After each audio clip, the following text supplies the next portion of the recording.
This go ahead conference will now and be recorded. there we go. Share my screen. Jesse, you can still hear, I'm assuming.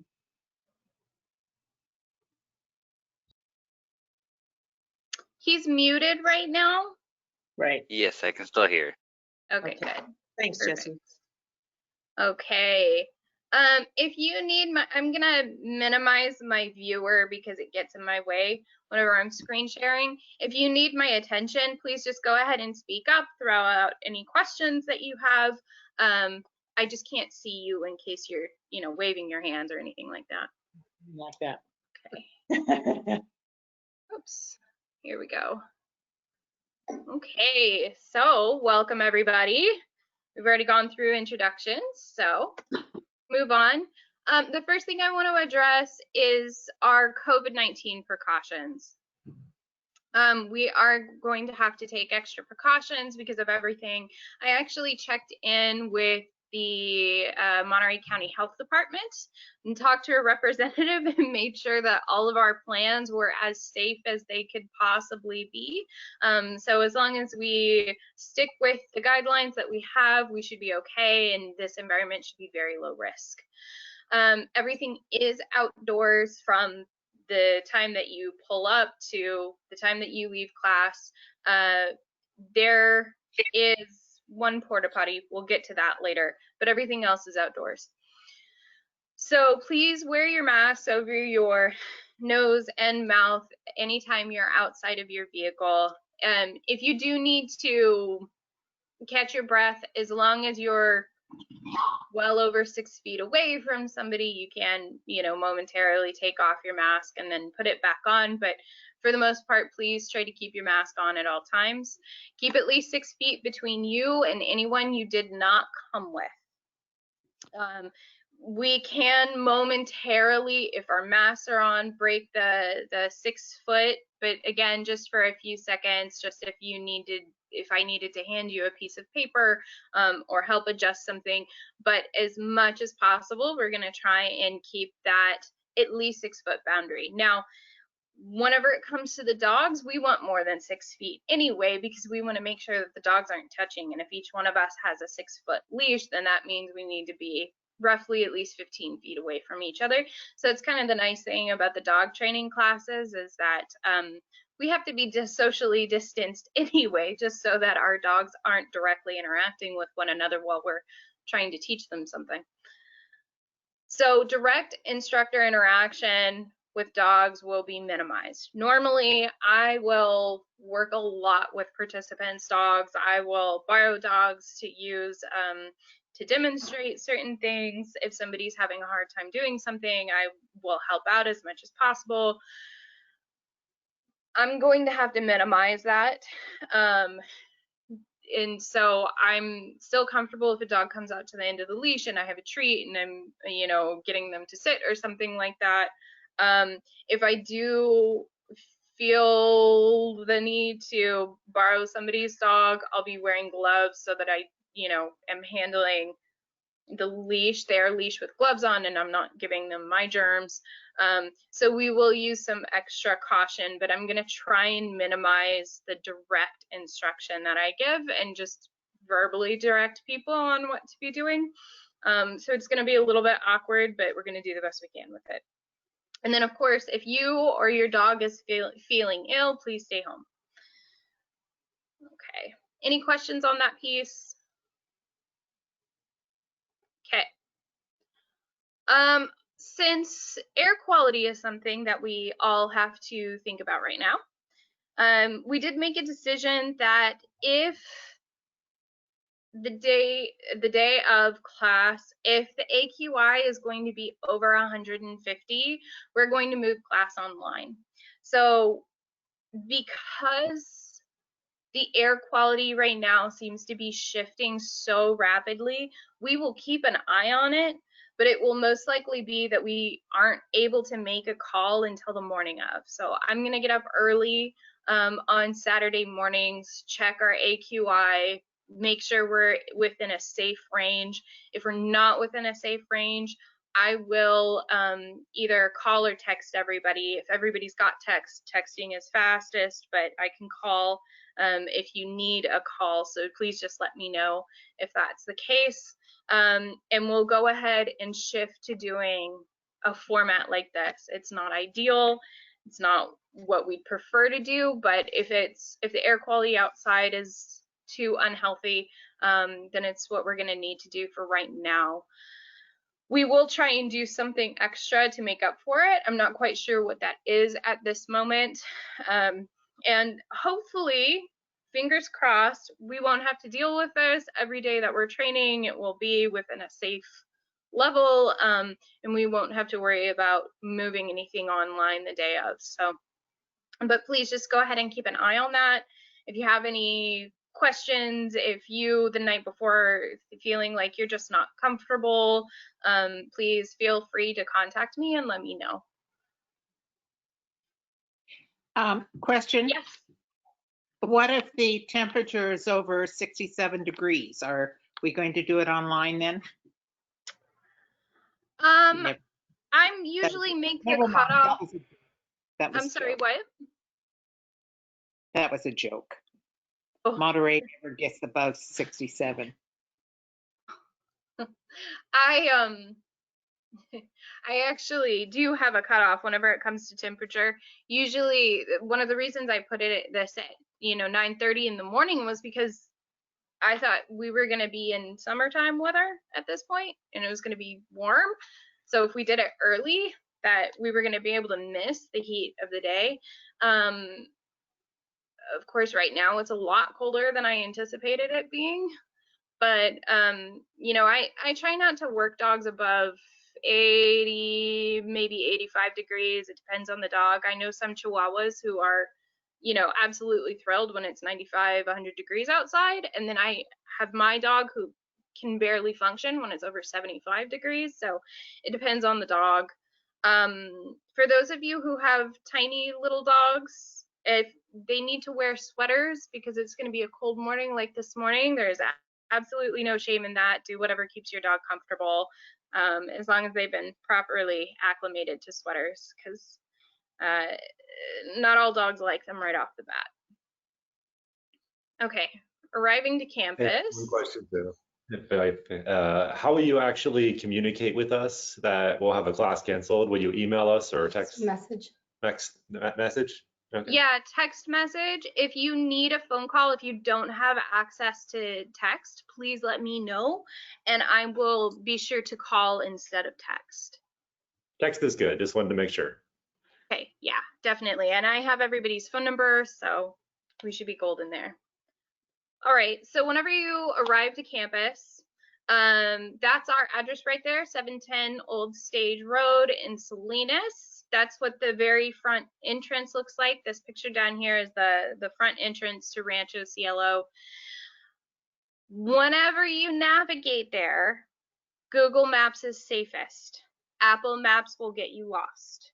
So I always try to suggest to people use Google Maps whenever you're navigating there, because multiple times we've had people wind up on the wrong road, just probably about 10 miles away. It's not good.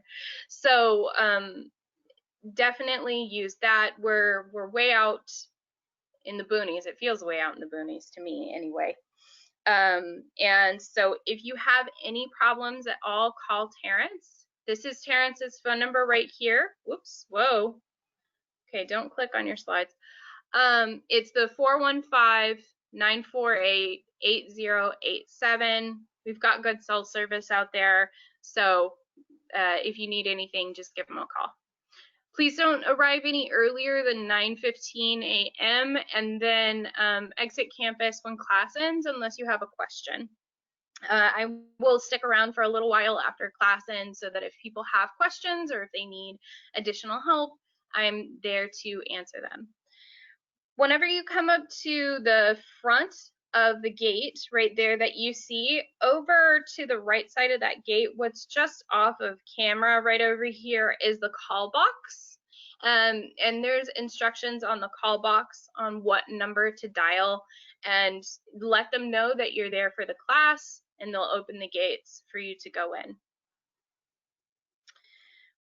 This driveway that you see right here, if you go all the way down it, there's a big parking lot at the end.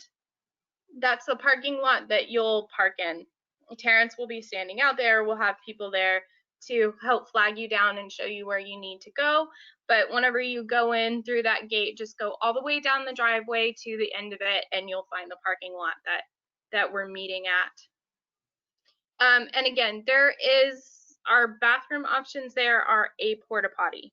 So just be aware of that, and make your choices accordingly, I suppose.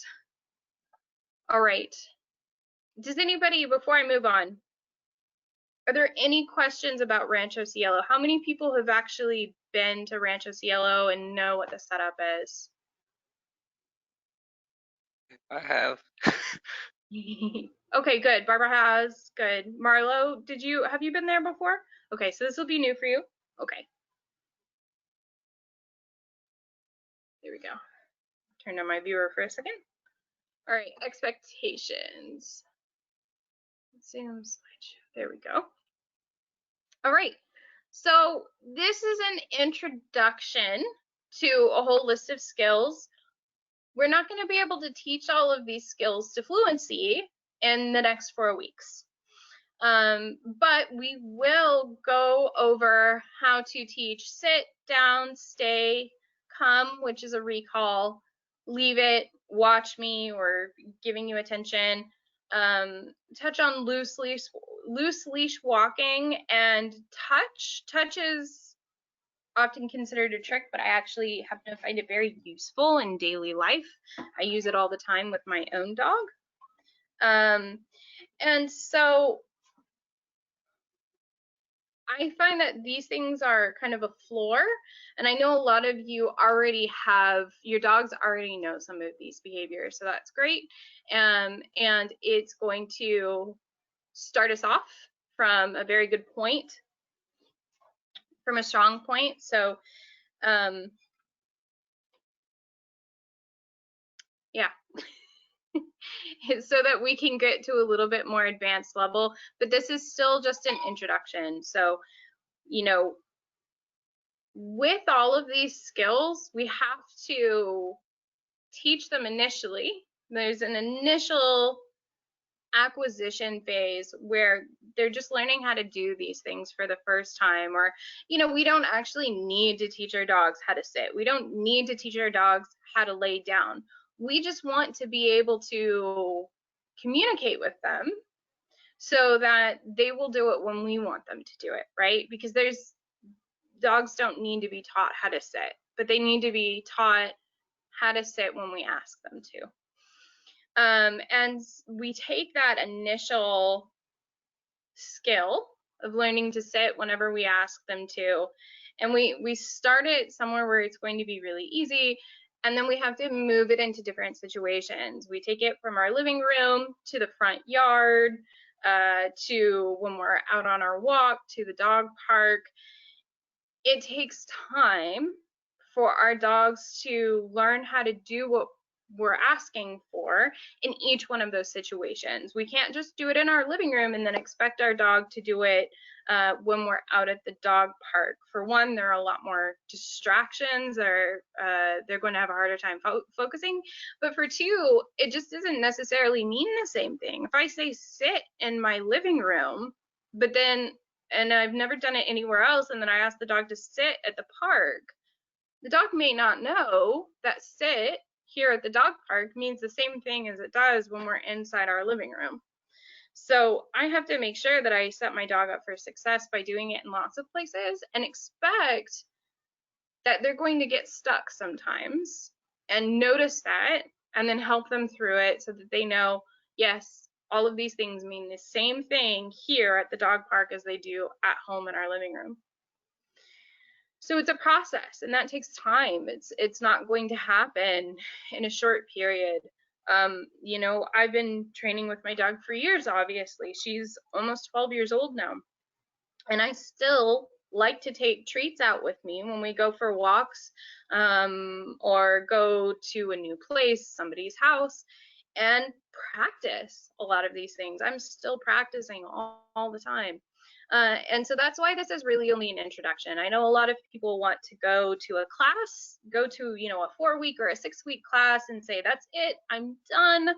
I've taught my dog all the things, now they should be good, and we don't have to do this anymore. But dog training is much more like working out and physical fitness than it is, you know, learning math or something like that. It's something that you have to keep up on a regular basis, use it or lose it. Your dog will still, you know, if you haven't done a particular trick, you know, if you haven't asked your dog to shake a paw for the last 2 years and you ask them to shake a paw again, they will probably still remember some amount of that, but they're not going to do it fluently anymore. Most likely not. Some will still remember. But we want to make sure that we have all of those essential behaviors, the things that we're going to need on a daily basis to be fluent at all times. If we want to be able to get our dog back from, you know, chasing a squirrel, if we want to be able to recall them from chasing a squirrel, that takes a lot of consistent practice and making sure that we're doing that practice in a smart way. We can't just teach our dog recall and then get into a bad situation and expect that recall to work. So we have to actually be practicing that and making sure that we are creating those strong bonds and links between what we're saying and what we're looking for from our dogs. Okay, here we go. Okay, so the gear to bring, you want to have low value treats. So for me, my low value treats are always kibbles.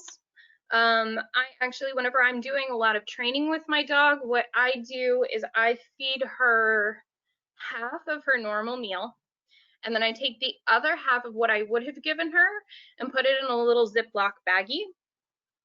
And that's what I'm going to use for training. So we also are going to have high value treats. So that's something like cheese, or I prefer moist treats. I'm not a big fan of anything hard like milk bones. One, they're a little bit too big and they're difficult to break into small pieces. Two, they take a little bit longer to chew. Even whenever it comes to kibbles, I tend to prefer very small size kibbles. The kibbles that are right here in this picture are a little bit too big. The reason I don't like those is, again, they just take a little bit longer for the dog to crunch on and to actually get down, and that can slow down your training process. If we're trying to ask for something where we're having to treat one after another, or like we're doing loose leash walking exercises, giving treats that are too big or too hard can really slow us down because the dog's having to stop and chew. So I prefer things that are a lot smaller in size. So what I have over here is actually a picture of it's from when I was working with a teeny little Chihuahua. And that was the size of the cheese that I was using with her. And I was actually using that same size for my 40-pound dog as well. And I know that's really, really small, but that's what you want whenever you're doing training, because we want to give a lot of reinforcement, but not have it fill the dog up. And we also want them to be able to chew it and get it down very quickly. Whenever I say low value and high value, is there anybody who knows what I mean by low value and high value treats?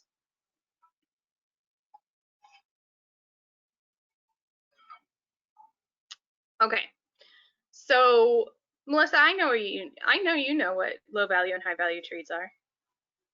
Do you want to explain it? Oh gosh. I think you did a great job of low value being their kind of everyday kibble. It's what they know. It's fine, but it's not terrific. High value is that super awesome pint of Ben and Jerry's. You know you're going to get their attention.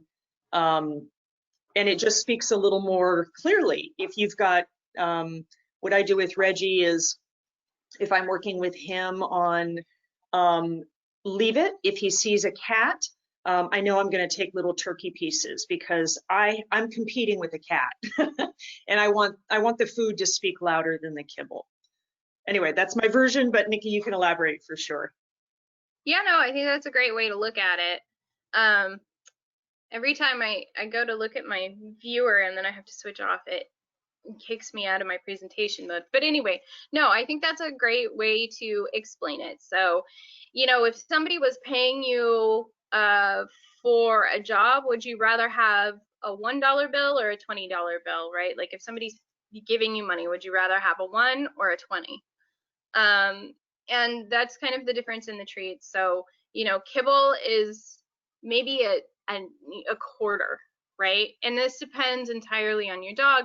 My dog, I would say she actually finds a lot more value in kibble because she eats everything. She's a total chow hound. Whereas other dogs, they would turn their nose up to kibble. They say it's not worth it. It's not worth the effort. And so that value is going to depend on your dog. And this really comes from paying attention to what does your dog like?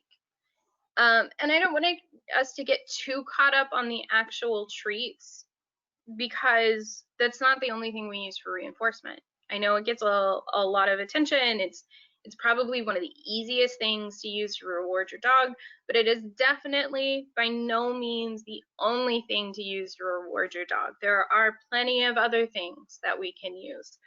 But it all boils down to what does your dog like? You have to know what your dog likes in order to give them a reward that's going to work. Some dogs may turn their nose up to cheese, but they would prefer to have apple slices. Go for it, right? I've known a few dogs who don't want to recall for food, but they'll recall for scratches and to be picked up. It's not very common, but I have met those dogs before. And if you know you have one of those dogs, then use that. So really, whenever we're talking about treats, we're talking about reinforcement and making the training motivating and fun for the dog so that they want to work with us, and that all of that other reinforcement that's going on in the environment, the squirrels, the birds that are flitting around, the thing that smells really good on the lamppost, those we want to make sure that we are more reinforcing than those things are. So when we talk about distractions in the environment, really to our dogs, we're talking about reinforcement, choices of reinforcement. All of those other things are reinforcing. We also have options for reinforcement, but what's better? What's our dog going to choose? So whenever we have two different values of treats, that helps us choose the appropriate value for that moment. Okay. Check the time. All right, we're doing good. So, please bring a treat pouch or something that you can reach into really quickly for your treats. I often see that people bring the whole treat bag, like the commercial bag that they come in. The problem with those things is that you usually have to undo the top and reach down, and you've got a lot of extra space. It just takes longer to do. And we want to be able to get those treats out really, really quickly. So treat pouches are going to be your best bet generally. I actually use my purse. I'm trying to see where I set my purse. Right next to me. So I have my purse and I put all of my treats in a Ziploc baggie, and then I just put that in the front pouch of my purse, and for me that works really well. You can also do the same baggie trick, and if you were wearing like a hoodie sweatshirt with a kangaroo pocket in the front, you can just put these in your kangaroo pocket. Whatever works well for you is perfectly fine for me, as long as you can get to your treats quickly. As long as you don't have to unroll anything and undo anything in order to get to them. Yeah, did somebody have a question? Yeah, I have a question, Nikki. And this is just might be like an opinion from or perspective from you. is it okay to do it in your pocket, or is it better to have something where the dog sees that the treat is kind of in something to help motivate them? Because I think maybe one of my problems is I stick things in my pocket and then they don't really get to see it, or they forget that it's there. So I didn't know like your thoughts on that.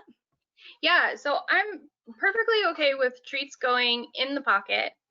The only issue that I might bring up is that it's going to stay in your pocket, right? Like treats are usually pretty greasy, even kibble's pretty greasy. It's going to leave crumbs in there. And if you have a dog who will chew at things that smell like food, your pockets will become a magnet for them if you happen to leave it on the floor. So just being careful with that if you have one of those dogs who's going to chew at things that smell good.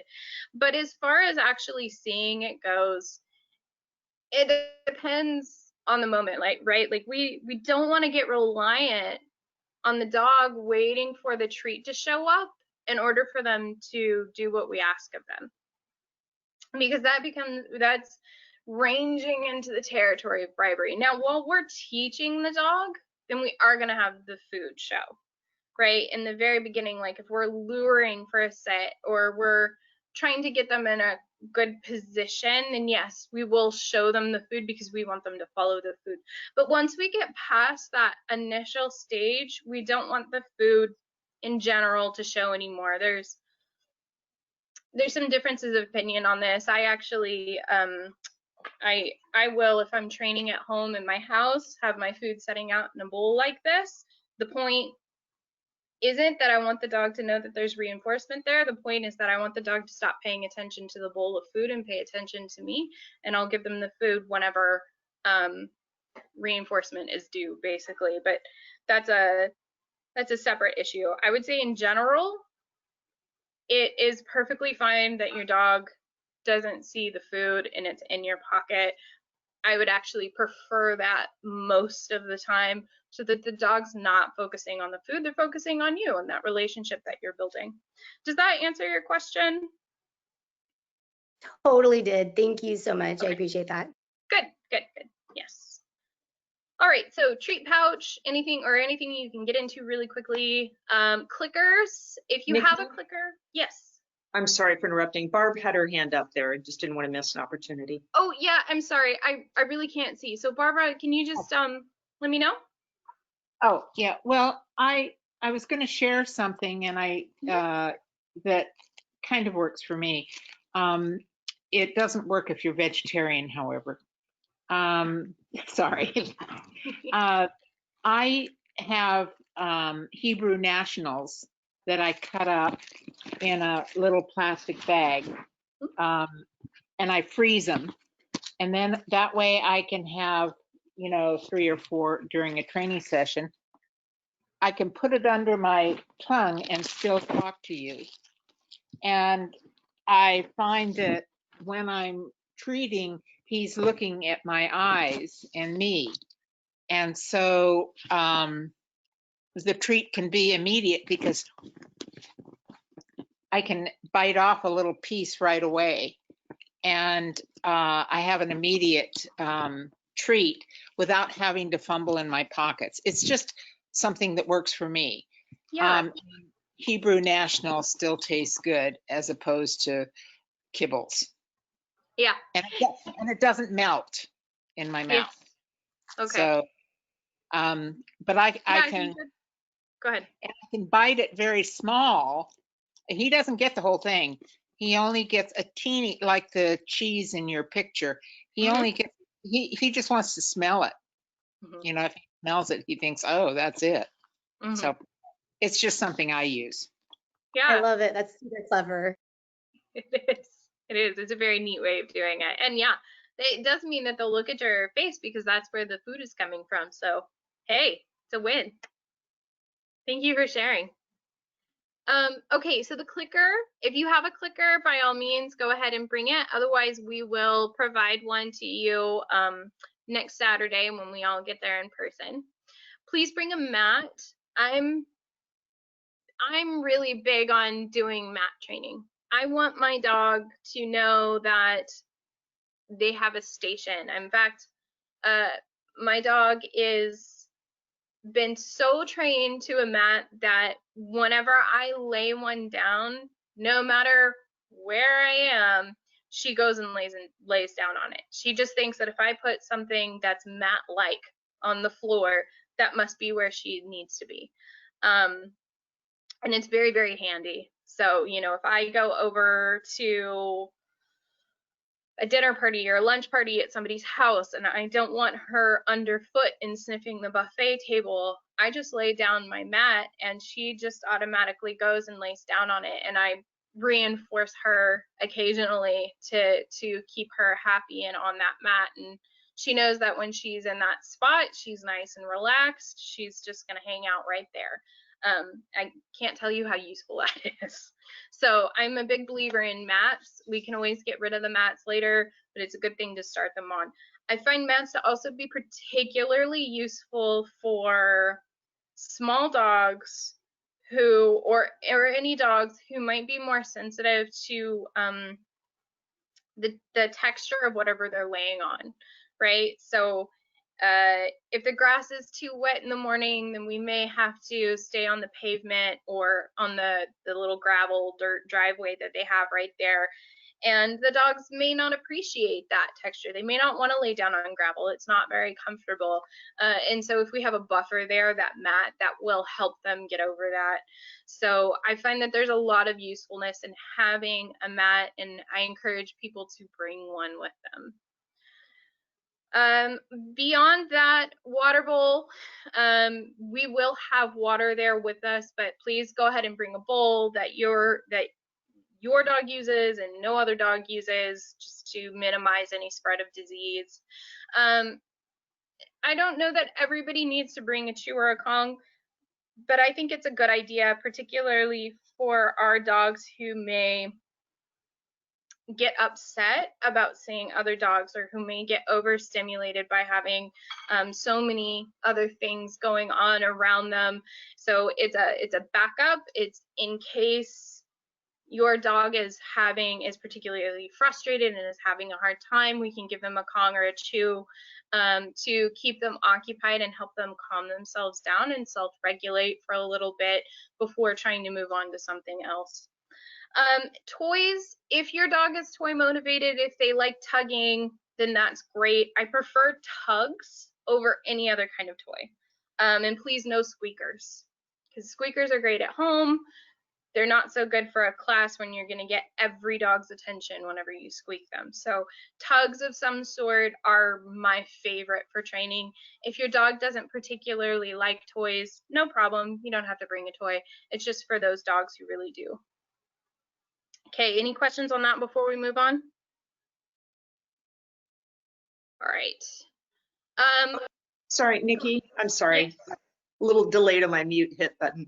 The mat, should that be a mat that your dog is already familiar with? Or, and second question is, can we bring something like a towel if we don't have a mat? I mean, just something that's going to be the same every class? Yeah, no, they don't have to be familiar with it already. I think it's best to bring a mat over a towel. I'm okay with towels. It's just that they're not going to give the same kind of buffer that a mat is going to give, right? So if we're on gravel, a towel isn't going to be quite as cushiony, but it depends a little bit on your dog. If your dog is just not sensitive to that sort of thing, then yeah, a towel's probably going to do it. But since Reggie is bigger, he's going to need it to be wider, which means it's also thinner. So if you can do a mat, even if it's just like, you know, from the dollar store or from the thrift store, I think that's best. But if not, then yes, a towel does work. There's nothing wrong with that. Just, you know, thinking about how is it going to affect the dog differently. Sure. Okay.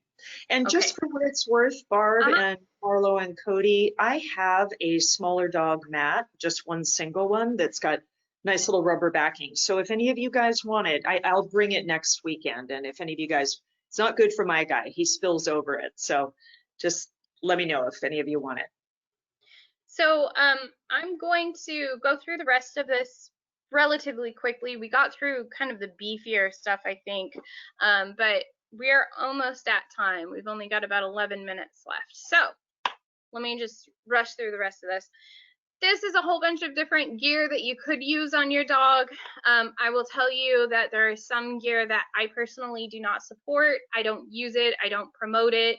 I'm not going to say that anybody who uses it is evil, because I don't think that, but I prefer not to use it because I think there are more problems than benefits with them. The gear that I am okay with, front clip harnesses, although I prefer them to also have a back clip. Martingales are fine as long as they're not fitted just like a regular flat collar. I don't want, whenever they get pulled, to really choke the dog. Martingale collars are meant to prevent a dog from backing out of a collar, so that's all it should really do, in my opinion. Harnesses are great. Buckle collars or just regular flat collars are great. That's perfectly fine. I have yellow triangles here on the head halters because I feel like head halters should only be used in very specific situations. They need a lot of conditioning. They need to be used properly. You really have to know how to handle one in order to, one, not injure your dog or freak them out, and two, to really make the most of them. So they're not something that I think anybody should just go and get from the store and put on their dog and go for a walk. That's not the way to do head halters at all. So I use caution with those. And then the other type of equipment that I have here with slip chains, prong collars, I just don't support those personally. On the right, we have what my preference is for everybody, which is to have a harness that clips in both the front, right here at the chest, and in the back where a regular harness clips. That is one of my favorite harnesses. I will buy it someday. Someday, it's on my wish list. And then just a regular plain 6-foot flat leash. That's, I think, the best setup in my opinion. Most of you with little dogs, like itty bitties, I don't usually use front clip harnesses with them. Back clip harness is fine as long as it's sturdy, it doesn't stretch. I can't stand harnesses that are harder here than they are down further on the chest, because the dog winds up choking anyway. Anyway, if you want to talk to me more about what gear your dog has, please reach out. I'm happy to do that. Okay, methods. So particularly whenever it comes to changing problem behavior, so for those of you who are having problems with something, the very first thing that we need to start with is health and basic needs. Is my dog healthy? Do they have any unmet needs? It's surprising how many behavioral problems we can sort out just by making sure that the dog doesn't have any underlying pain, any underlying medical problems, and that they're getting their basic needs met as far as nutrition, the timing of that nutrition, they're getting enough physical exercise, they're getting enough mental exercise. That's a big deal. A lot of people overemphasize the physical part and they underemphasize the mental part. We need a balance of both. And so we want to start with those things first and then see how it changes our dog's behavior. And the second step is using management. This is making sure that the dog can't practice the behavior you don't like. Now, we can't always 100% prevent them from doing the thing that we don't like, but while we're trying to learn something new, we don't want them to practice the old behaviors, because the more practice those behaviors get, the more reinforced they are, and the harder they're going to be to change. So if somebody comes to me about a dog that's barking out the front window all the time, the first thing I'm going to tell them is stop giving the dog access to the front window. You got to block it off or put frosting on it or something, because we're not going to be able to fix that behavior if your dog's so, I can't fix it in one go. I can't give you a magic wand to just make your dog stop barking at the front window. We're going to have to take management steps while we do the training, and then later we can try, allowing them access to the front window again. So that's what I mean by management, is we need to prevent the behavior that we don't like first. improving communication is a big deal for me. Understanding what your dog's body language is trying to communicate, right? We're not going to be perfect with that. We're not going to get it right every time, but we can get better at it. And then also making sure that our communication with our dogs is improving. So are we giving cues clearly? What is our body language saying to our dog? What are we doing with our own tone of voice, and how is that affecting the outcome that we get? So making sure that we focus on that communication piece. From there, we also focus on positive reinforcement. So that is rewarding our dog whenever they do things that we like.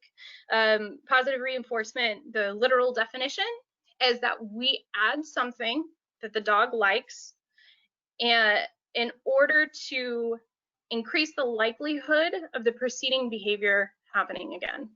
So you don't need to know exactly the technical definition, but we're adding something that our dog likes in order to make sure that the behavior that they just did happens again. So whatever you reward, you get more of.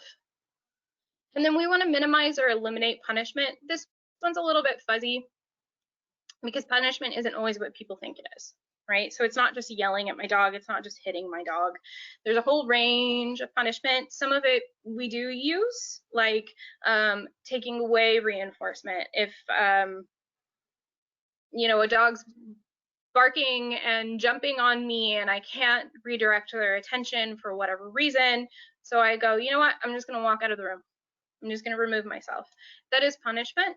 Timeouts, that's punishment, but we use those a tiny bit. We do our best to minimize or eliminate any type of punishment because there are negative consequences of that. It doesn't teach anything. What it does is suppress behavior. We want to create new behavior that we prefer. Punishment just suppresses the behavior that we don't like. So we try to minimize or eliminate that part of it in favor of creating behavior that we do like, or reinforcing behavior that's already there that we do like. But at the end of the day, changing our dog's behavior means changing our own behavior, and there is just no way to get around that one. And we have to be mindful of the fact that this takes work for us, not just for them, right? Like this is still hard work for them. Training is brain exercise for sure, it's mental exercise, but for us it can mean, depending on what our training goals are, making small changes to our daily routine and sometimes making pretty big changes in our daily routine in order to get from our dog what we want to get from our dog. And so I think just paying attention to that and knowing that I'm going to have to do something in order to get something from them. And it's going to have to be a daily change. Usually it's changing our own habits. So there's also complications whenever you have other people in the household who aren't all on board. And I definitely encourage anybody who has a multi-member household to try and get everybody on the same page so that you're interacting with your animals in roughly the same way, that everybody knows whenever the dog pulls on the leash, I stop walking, right? So everybody in the household does that. You're going to get better outcomes a lot faster if you can get everybody on the same page. Okay. All right, so for homework, we do have homework in between classes. I can definitely tell who does their homework and who doesn't do their homework. So just in case you're wondering, it makes a difference, and it makes a big enough difference where I can see it from week to week. And that's because real learning happens at home, where you have fewer distractions, your dog is comfortable, they're not worrying about what the dog next to them is doing, they're able to just focus on you. So this is where the real deep learning happens. We're introducing it in class, then you go home and practice. And that's where things will probably really start to click and you can start to move along. And then when you come back to class the next week, you get to practice it in a more difficult environment. So it's a way for us to take that behavior that you're teaching in your living room and move it to a place that's new and different and has all those other distractions and is helping you stretch where you can use those skills. But the real aha moments are probably going to happen at home in your living room, and that's the way it should be. So that's why the homework is so important. And Nikki, Practice, yes.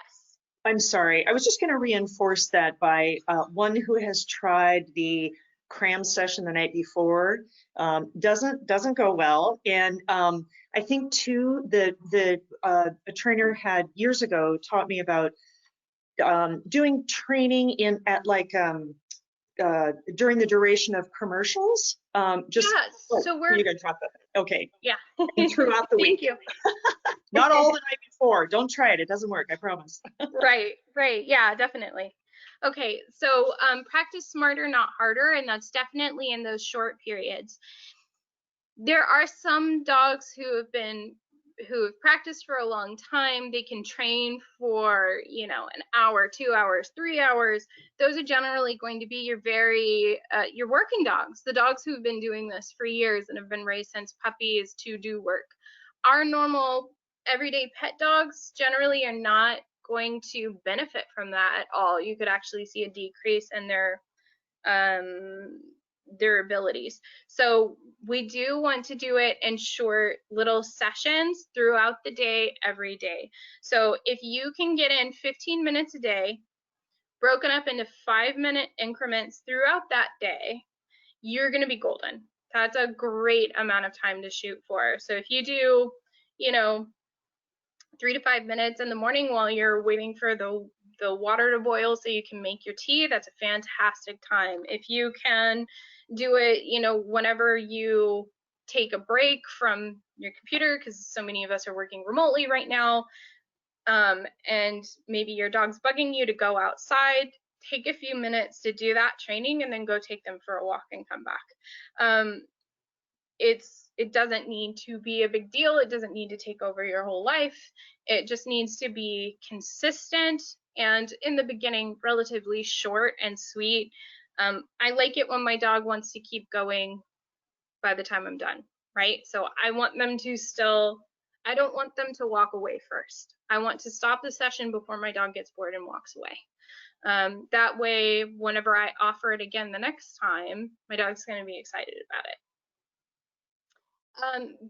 By all means, take videos of your training sessions. If you have somebody there to take videos for you, if you prop your phone up against the bookshelf and take a video, please send them to me. I'm happy to see them.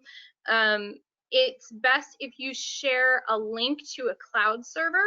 So if you have, Google Photos or Drive or, I don't know what Apple uses, but any sort of cloud server, you can send me the link to that video rather than trying to download the video and attach that to an email, which probably isn't going to work. But then I'll go and watch the video and I can give you feedback on it. So please, by all means, send me videos of your practice throughout the week, and I will happily look at them and give you some feedback. I did want to ask, is anybody here partial to a Facebook group where you could directly upload your videos and then talk to other people about it? I'm just curious how people would feel about that. I'm going to actually turn on my videos now so I can see everybody. We don't use Facebook, but Okay. Yeah, Melissa, you don't either? Oop, I don't. No. Okay. Well, then that clears that question up. Thank you. All right. Nikki, that's something eventually that we can hang off of our own website. So kind of build in a place for classes where they could upload videos and so we can embed it in the website eventually. Yeah, we'll talk about that later. Yeah. Thank you. Okay, so the last piece of homework is there is homework this week, and the homework is to play with your dog any way you want, as long as the dog enjoys it. Don't just make it something that you're enjoying picking on your dog. Find a way to interact with your dog that's engaging. Keep it relatively short. Again, this doesn't need to be much longer than that 3 to 5 minutes that your training normally would be. Now, you may have a dog who's really loves playing and they can go for 20, 30 minutes. That's fine. I'm encouraging this. I'm encouraging playing with your dog because a number of participants went to work on recall. And whenever it comes to recall, you need to be more exciting than whatever it is that they see out there in the field.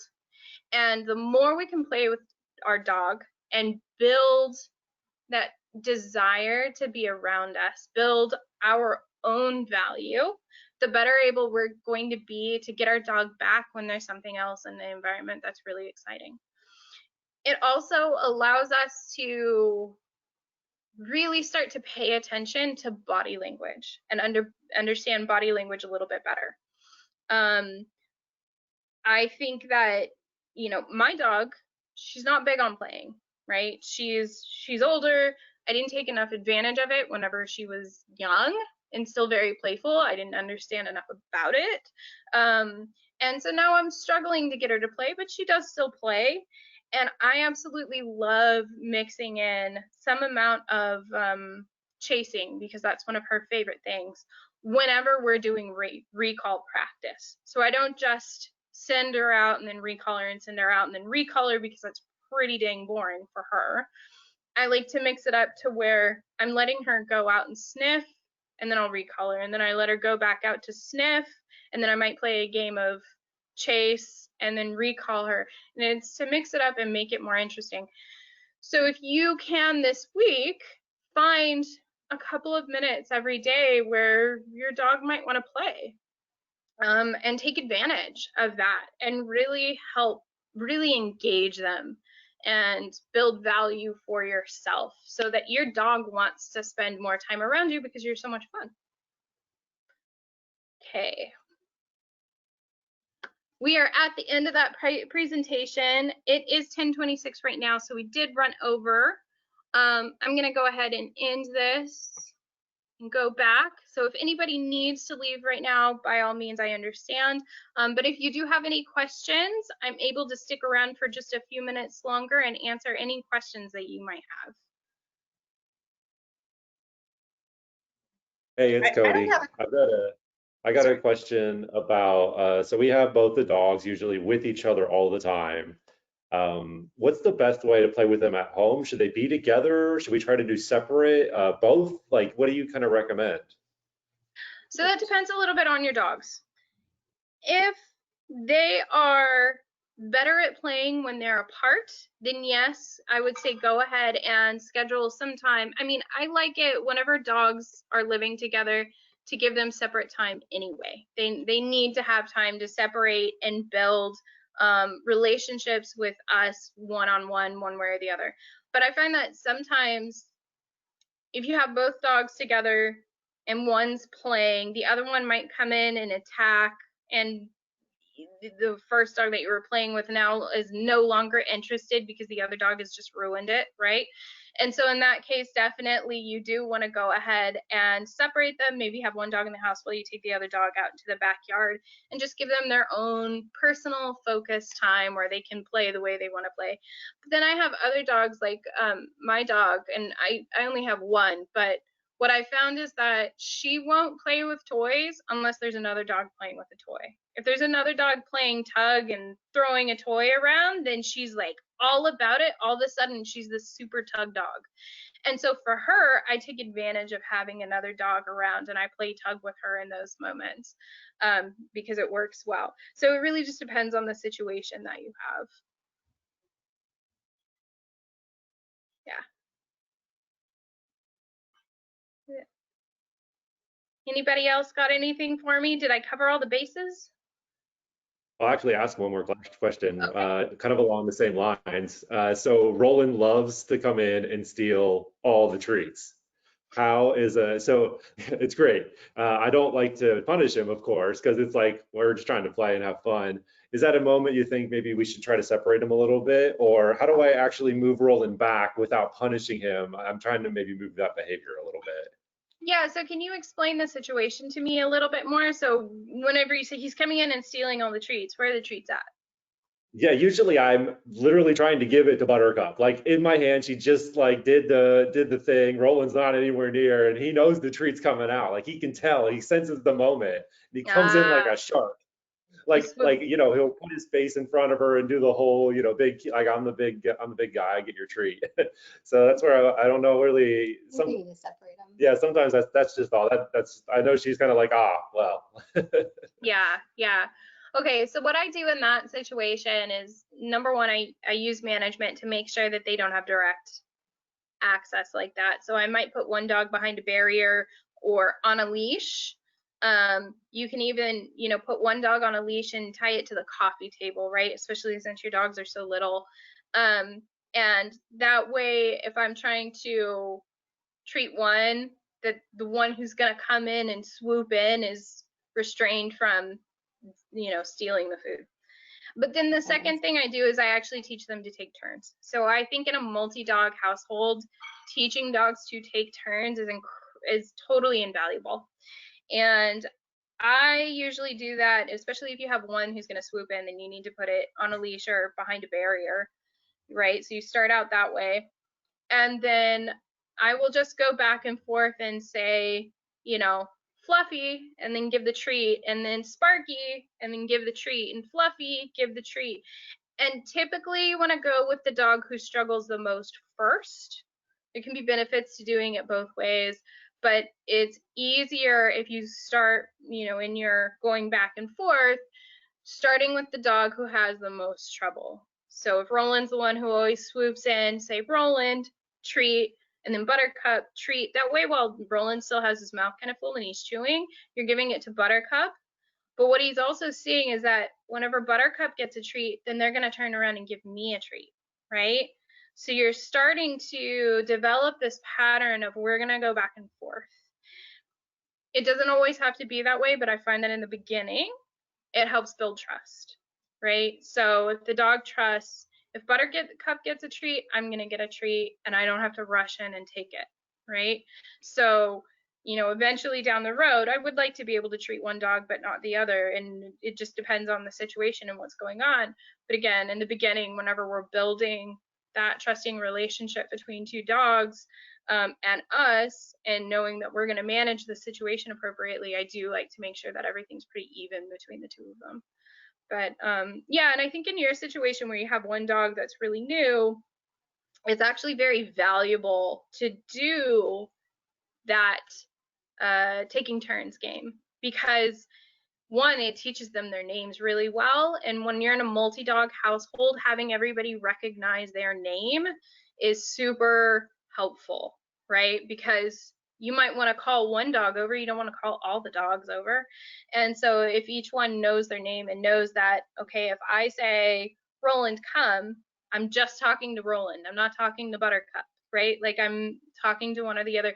So starting out with that, taking turns game can really help set a foundation for that kind of discrimination between what you're asking for.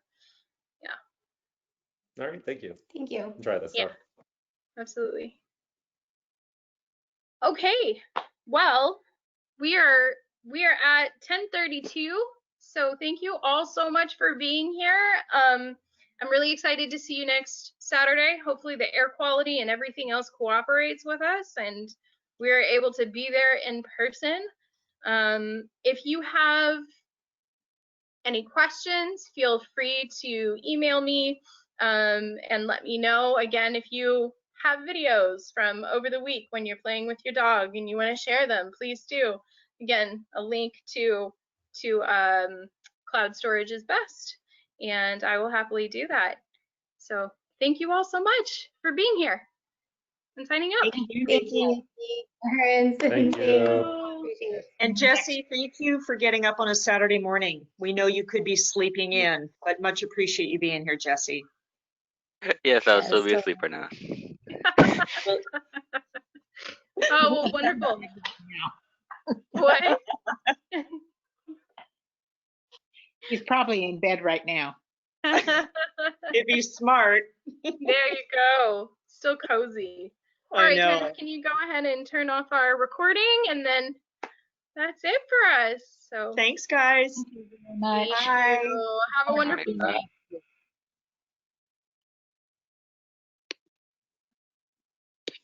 Okay.